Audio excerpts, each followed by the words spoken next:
మత నిరసన 8.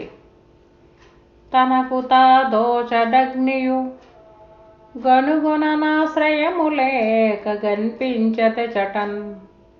నిను నీ తనువటు గనుగును తనువును విడిచుండుననుట తగదు వినవోయి.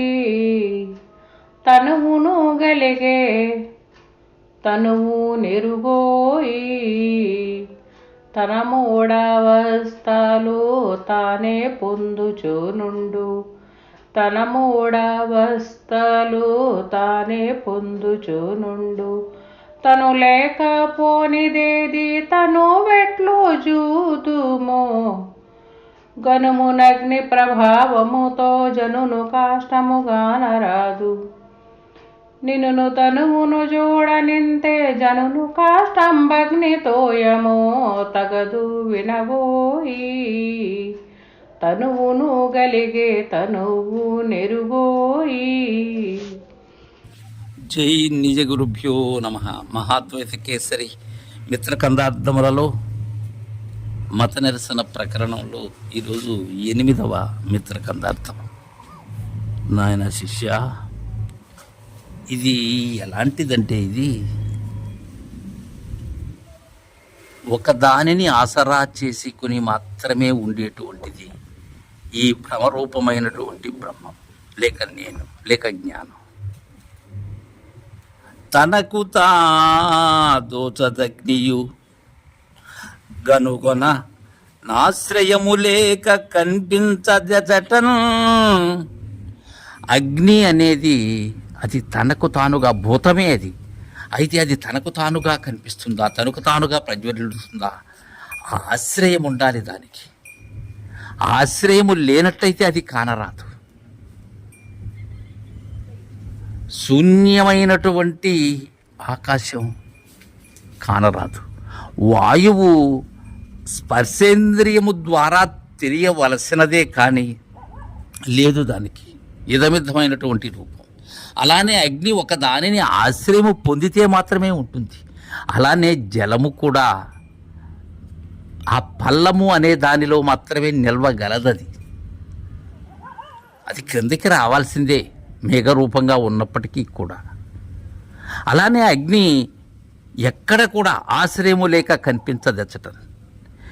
నిన్ను నీ తనువటగనుగొను తనువును విడిచుండుననుట తగదు వినావోయి.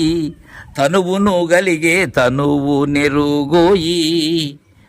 తద్విధానంగానే నేను నీ తనువు అటుగనుగును. ఆ విధముగా నీ తనువుని, ఎందుకంటే నీ ఉన్నప్పుడు మాత్రమే నీ తనువు, నీ తనువు ఉన్నప్పుడు మాత్రమే నీవు.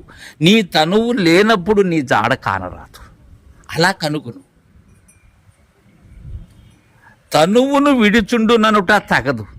నేను తనువుని విడిచినప్పుడు, ఉపాధి లేనప్పుడు, ఈ ఎరిగే శరీరము లేనప్పుడు గుర్తుకి స్థానం లేదు.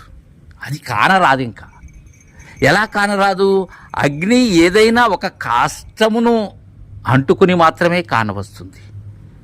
ఏదైనా ఒక పర్వతాన్ని ప్రజ్వరిల్లినప్పుడు కానవస్తుంది. ఏదైనా ఒక గోళంలో వెలుగుతూ కానవస్తుంది. అంతేగాని దానంతరం అది కానరాదు. అలానే నీవు తనువును విడిచి నీవు కానరాదు. తనువును గలిగే తనువు నెరుగోయి. ఇది ఎక్కడ కలుగుతుంది? ఇది ఈ నేను అనేది తనువులోనే కలుగుతుంది. తన మూలమే తనువు, ఆ మూలమే నేను, వేరే కాదు కదా. తీపి బెల్లం తీరు, ఒకదాన్ని విడిచి ఇంకొకటి లేదు. తన మూఢవస్థలు తానే పొందుచునుండు. తను లేకపో నిదేది తను వెట్లు జూతుము. తన మూఢవస్థలు తానే పొందుచూ ఉన్నది. నేను పొందటం లేదు మూఢవస్థలు. అలానే మేనుని వీడి నేను పొందటం లేదు. ఈ రెండు సమ్మిశ్రమమై 3 అవస్థలు, ఈ జాగ్రత్త, స్వప్న, సుషుప్తి అనే 3 అవస్థలు పొందుతూ ఉన్నది ఏది? ఈ తానైనటువంటి 4వదైనటువంటి మహాకారణమైన నేను. అదే జ్ఞాత, అదే 25వది, అదే గుర్తెరిగేది, అదే పొందుతూ ఉంటుంది. తను లేకపో ఇదేది ఇంకా తను లేకపో నిదేది తను వెట్లు చూతుము. తను లేనిది అనుకో, ఇది జడమైపోయినది. అయిపోయినప్పుడు అజడమైనటువంటి అది ఎలా ఉంటుంది దీంట్లో? ఇది ఎక్కడున్నది? ఇది తను ఎట్లు చూతుము. ఇంకెక్కడ ఉన్నది తనువుని గుర్తిరిగేది? గుర్తిరిగే గుర్తు లేనప్పుడు తనువు ఎక్కడా, గుర్తు ఎక్కడా? రెండూ లేవు. నేను ఉంటేనే నేను ఉంటేనే నేను. గనుమునగ్ని ప్రభావముతో జనును కాష్టముగాన రాదు. నినును తనువును చూడనింతే జనును కాష్టం భగ్నితోయము. ఆ ప్రకారంగా గనుము అగ్ని ప్రభావముతో జనును కాష్టము. నేను అనేది, ఈ మేను అనేది ఎప్పుడు కానరాదు? నేను లేకపోతే మేను అనేది కానరాదు. అక్కడ లేదు ఎరిగే శరీరం.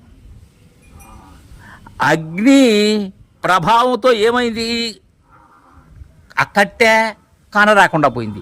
కానరాకపోయిన పిమ్మట అగ్ని కాన వస్తుందా? కాష్టంతోనే పోతుంది అగ్ని కూడా. అగ్ని ఉన్నంతసేపు కాష్టం వెలుగుతూ ఉంటుంది. కాష్టం కాలిపోయినప్పుడు అగ్ని ఎలా ఉంటుంది? ఉండదు. తద్విధానంగానే వినును తనువును నినును తనువును చూడ ఇంతే. అది ఉన్నంతసేపే దీని ఆట, దీని ముచ్చట, దీని పోట్లాట కానీ కాట్లాట కానీ. తను ఉన్నంతసేపే నా ముచ్చట. నేను అనేది మారిన పిమ్మట, నేననేది లేకపోయిన పిమ్మట తనువు ముచ్చట కానరాదు, నా ముచ్చట కానరాదు. ఇంతే. జనులు కాష్టం భగ్నితోయము. కాష్టము అగ్ని విధానం ఎంతో తద్విధానమేనని ఇక్కడ మత దర్శనను చక్కగా కావించారు. తర్వాత మిత్ర గంధార్థం రేపు ముచ్చరించుకుందాం. జై గురుదేవా.